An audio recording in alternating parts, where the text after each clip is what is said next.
Hello friends, मैं दीपा और आज मैं आपको बताने जा रही हूँ अलसी और तिल गोंद के लड्डू, जिसके लिए हमें अलसी, तिल, ड्राई फ्रूट्स, गुड़, गोंद चाहिए रहेगा। जिसमें मैंने 250 ग्राम अलसी, 250 ग्राम तिल और 250 ग्राम गुड़, 2 मुट्ठी मखाने, 100 ग्राम गोंद, 20 से 25 बादाम और मिक्स सीड लिए हुए हैं। अब हम अलसी को अच्छी तरीके से कढ़ाई में डालकर सेक लेंगे। याद रखिएगा, जब हम अलसी को कढ़ाई में डालेंगे तब कढ़ाई ज़्यादा तेज़ नहीं होना चाहिए और गैस का फ्लेम स्लो रहना चाहिए और पूरी अलसी को हम स्लो फ्लेम पर ही सेकेंगे और इस अलसी को हम एक चम्मच के द्वारा चलाते रहेंगे, क्योंकि अलसी को अगर आप चलाएंगे नहीं तो यह एक ही तरफ से जल जाएगी। इसलिए हमें इसको सेकने में बहुत ध्यान देना रहेगा। अलसी, जैसे ही आप सभी जानते हैं, अलसी फीमेल्स के लिए बहुत अच्छी होती है। इसमें ओमेगा 3 फैटी एसिड पाया जाता है, जो कि फ़िश में होता है। और देखिए, आज बातों ही बातों में अलसी का कलर चेंज हो गया है और अलसी अच्छी तरीके से भुंज गई है। इसकी भुंजने की यही निशानी है कि ये थोड़ा सा फूल जाती है और इसका कलर भी चेंज हो जाता है। अब अलसी को पूरी तरीके से भूंज लिया है। अब अलसी गैस का फ्लेम ऑफ कर देंगे और अलसी को एक बर्तन पर खाली कर लेंगे और ठंडा होने के लिए रख देंगे। तिल को इसके बाद सिम आंच पर सेक लेंगे। याद रखिएगा, तिल अच्छी तरीके से साफ़ होनी चाहिए और इसमें किसी भी तरीके का कचरा नहीं रहना चाहिए, क्योंकि इसमें अगर थोड़ा बहुत भी कचरा रहेगा तो आपके लड्डुओं में टेस्ट ख़राब हो जाएगा। इसलिए हमें तिल अच्छे से साफ़ करके ही लेनी चाहिए। तिल भी हमारे लिए बहुत फ़ायदेमंद रहती है, इसलिए हम तिल का यूज़ करते हैं लड्डुओं में और ये हमारे हेल्थ के लिए बहुत बेनिफिशियल है। और साथ ही इसके साथ हमें तिल का ये भी ध्यान रखना है कि ये जलनी नहीं चाहिए। ये भी एक तरीके से फूल कर और अपना कलर चेंज कर देती है सिकने के बाद। अब कढ़ाई में थोड़ा सा घी डालकर गोंद को भी हम सेक लेंगे और गोंद भी अच्छे से जब फूल जाए तो उसको एक बर्तन में निकाल लें। गोंद सिकने के बाद पूरी तरीके से पॉपकॉर्न के जैसे हो जाएगी और इसको एक प्लेट में निकाल कर हम ठंडा कर लेंगे। गोंद से बनी हुई चीज़ें खाने से हार्ट की बीमारियों का खतरा भी कम हो जाता है और मांसपेशियां भी मजबूत बनी रहती हैं।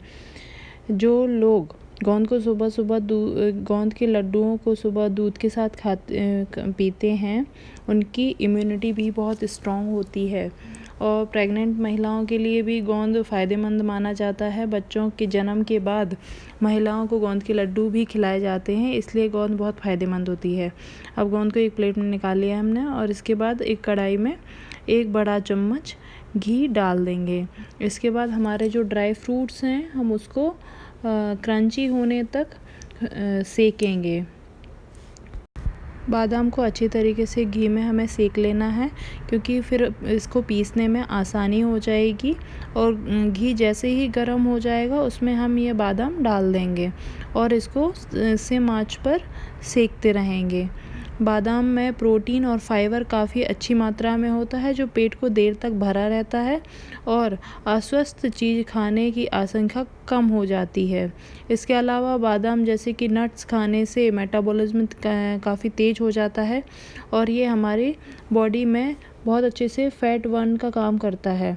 इसी तरह इसमें बादाम में विटामिन ई भी प्रचुर मात्रा में पाया जाता है, जो कि आपकी दिमाग की क्षमता को बढ़ाता है।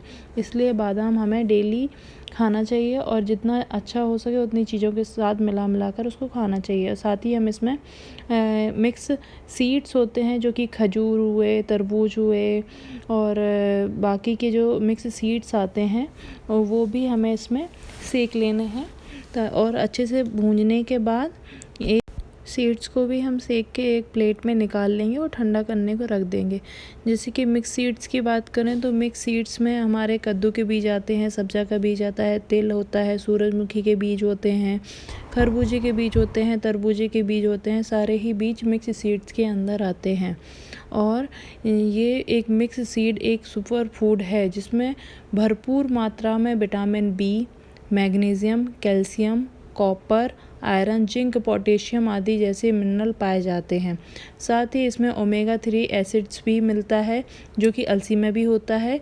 इन बीजों को खाने से कैंसर, अर्थराइट, डायबिटीज़, एसिडिटी, कब्ज, यहाँ तक कि हार्ट प्रॉब्लम से भी बचा जा सकता है। इसलिए हमें सीड्स को अपने खानों में हमेशा इंक्लूड करके रखना चाहिए। और साथ ही हमें इस पर भी ध्यान देना है कि हम जो ये सेक रहे हैं वो जले नहीं, इसलिए हम इसके गैस के फ्लेम को स्लो रखेंगे और आराम से पूरा सीड्स और पूरे बादाम एंड ड्राई फ्रूट्स को एक प्लेट में निकाल लेंगे। अब इसके साथ जो बचा हुआ घी है, इसमें थोड़ा सा और घी मिलाकर हम हमारे जो मखाने हैं वो सेक लेंगे। और मखानों में ज़्यादा घी डालने का उतना वो नहीं है, क्योंकि उसमें जितना ही घी डालते जाओगे अब वो उतना मखाने उतना घी पी जाएंगे, इसलिए जितना घी है उतने में ही उसको सेक लेंगे और वो बहुत अच्छी तरीके से क्रंची हो जाएगा। मखानों को भी हमें सिम आंच पर ही सेकना है, क्योंकि ये जल जाएंगे और ये फिर क्रंची नहीं हो पाएंगे और तो फिर इन्हें पीसने में दिक्कत आएगी। मखाने से तो हम जानते ही हैं कि वेट लॉस करने में बहुत फ़ायदेमंद होते हैं। साथ ही इनमें भरपूर मात्रा में कैल्शियम पाया जाता है जो कि हड्डियों के लिए बहुत ही मजबूत बनाता है और प्रेगनेंसी में लेडीज़ के लिए भी बहुत लाभदायक रहता है। और देखिए हमारे मखाने सीख चुके हैं और ये बहुत अच्छे क्रंची भी हो गया। अब इनको एक प्लेट में हम निकाल लेंगे और ठंडा करने के लिए रख लेंगे। अब हमारी जो अलसी हमने सेक के रखी हुई थी उसको हमने मिक्सर से पीस लिया है और इसी तरीके से हम सारी सामग्री को एक एक करके पीस लेंगे। तिल को भी मैंने पीस के रख लिया है। बट ये याद रखना है आपको कि सभी सामग्री अच्छी तरीके से ठंडी हो चुकी हो तभी पीसेंगे, नहीं तो आपका मिक्सर है ना गर्म हो जाएगा। और ये गोंद को भी पीस लिया है। सभी चीज़ें बड़ी आसानी से पिस जाएंगी, इसमें कोई टेंशन की या दिक्कत की बात नहीं रहेगी। और साथ ही इसमें हम ड्राई फ्रूट्स भी उसी सेम मिक्सर में पीस लेंगे। और ड्राई फ्रूट्स का यह ध्यान रखना है, अगर आप थोड़ा क्रंची चाहते हैं तो इसको थोड़ा दरदरा भी पीस सकते हैं। इसके बाद हम जो हमारे मखाने हैं वो भी पीस लेते हैं और फिर पिसी हुई सामग्री को हम एक प्लेट में या थाली में निकाल लेंगे। और इसमें पूरे जो ड्राई फ्रूट्स वगैरह हैं, मखाने वगैरह हैं, वो सभी एक साथ मिला लेंगे। और इसके बाद इस पूरे मिक्सचर को बहुत अच्छी तरीके से मिक्स कर लेंगे। अब मैं इसमें आधा कटोरी घी डाल रही हूँ। आपके यहाँ जो 2 चम्मच घी ले सकते हैं और इसमें पूरा हम ये घी डाल देंगे। फिर इसके बाद हमारे जो गुड़ है उसको मैं इसमें मिला दूँगी और इस गुड़ के साथ इसको थोड़ा नॉर्मल रखेंगे और थोड़ा सा गुड़ बचा लेंगे, जिसको मैं पिघलाकर गैस में घी में पिघलाकर फिर इसमें डालूँगी, जिससे लड्डू बांधने में आसानी रहेगी। अब इस सारे मिक्सचर को हम चम्मच की सहायता से बहुत अच्छी तरीके से मिला लेते हैं, जिससे कि घी और गुड़ पूरी तरीके से पूरे मिक्सचर में हो जाए। और अगर आप चाहें तो इसके लिए कोई बड़ा बर्तन भी ले सकते हैं। मैं इस बर्तन में एडजस्ट कर पा रही थी इसलिए मैंने यही बर्तन लिया। अगर आप चाहें तो इसको भगोने वगैरह में भी डाल के मिक्स कर सकते हैं। और अगर आपसे चम्मच से नहीं हो रहा है तो इसका हाथ से भी बहुत अच्छी तरीक़े से मिला सकते हैं, क्योंकि गुड़ और घी का पूरे मिक्सचर में मिलना ज़रूरी है, नहीं तो कहीं पर घी रहेगा और कहीं पर घी नहीं रहेगा। अब ये जैसा कि मैंने बोला था कि कुछ गुड़ मैंने बचा के रखा हुआ था, उसको मैंने पानी और घी डाल के कढ़ाई में डाल दिया है और उसको थोड़ा मेल्ट करके उस मिक्सचर में हम मिला देंगे, जिससे कि हमें लड्डू बनाने में आसानी रहेगी। अगर हम मेल्ट करके नहीं डालेंगे तो हमें ज़्यादा घी का यूज़ करना पड़ेगा और एक लिमिट से ज़्यादा घी का यूज़ हमारी बॉडी के लिए नुकसान करता है, इसलिए हम घी का लिमिट में ही यूज़ करेंगे। और देखिए इस तरीके से पूरा हमारा गुड़ है ना पिघल चुका है और इसमें बहुत अच्छी तरीके से बबल भी आ रहे हैं। लेकिन आप ध्यान रखिए, इसको चलाते रहना पड़ेगा आपको, नहीं तो ये कढ़ाई की तली पे चिपक जाएगा। इसलिए इसको सिम आंच पर ही आपको चलाते रहना है। और 1 से 2 मिनट होने के बाद हमारा ये जो मिक्सचर हमने रेडी किया था वो इसमें हम डाल देंगे। और आप थोड़ा ध्यान से डालिएगा, नहीं तो गुड़ के जो बबल्स जो उछलते हैं वो आपके ऊपर लग के आपको जला भी सकते हैं, इसीलिए आपको थोड़ा ध्यान रखना पड़ेगा। और बहुत अच्छे से इस पूरे मिक्सचर को हम कढ़ाई में डाल देंगे और चम्मच की सहायता से अच्छे से मिक्स कर देंगे। और जब ये मिक्सचर अच्छी तरीके से मिक्स हो गया होगा, तब हम इसको कढ़ाई से थोड़ा ठंडा करके और इसके लड्डू बनाना शुरू कर देंगे। और गैस की फ्लेम को ऑफ़ कर देंगे, क्योंकि नहीं तो ये नीचे जल जाएगा।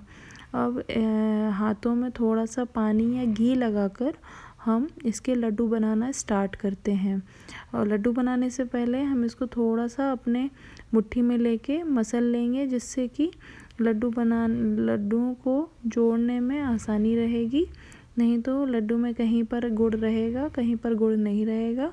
इसलिए हमको ये जो मिक्सचर है उसको पहले हाथ में लेके अच्छी तरीके से मीड कर दबा कर फिर हमको लड्डू बनाने रहेंगे। और हम दोनों हाथों का भी यूज़ कर सकते हैं और एक हाथ का भी यूज़ करके लड्डू को बना सकते हैं। और जैसे कि आप देख रहे हैं कि मैंने लड्डू बना दिए हैं और अब ये मैं सर्व करने के लिए रेडी करती हूँ। और आप भी घर पर ट्राई करिए और बताइए ये लड्डू कैसे लगे आपके लिए।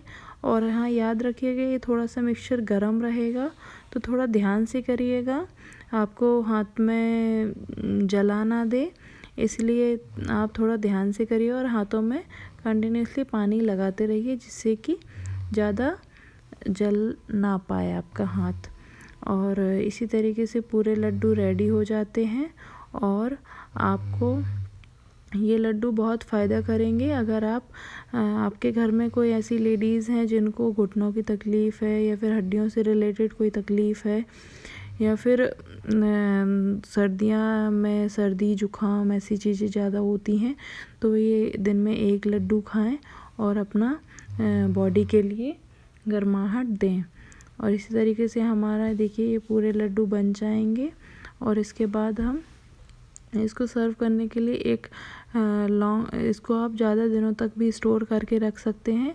इसलिए इसको पूरे लड्डू बनाकर आप एक एयर टाइट डिब्बे में रख दें और फिर दिन में एक एक लड्डू कर खाएं और अपनी सेहत बढ़ाएं। Thank you so much. Please like and subscribe my channel and share with your friends.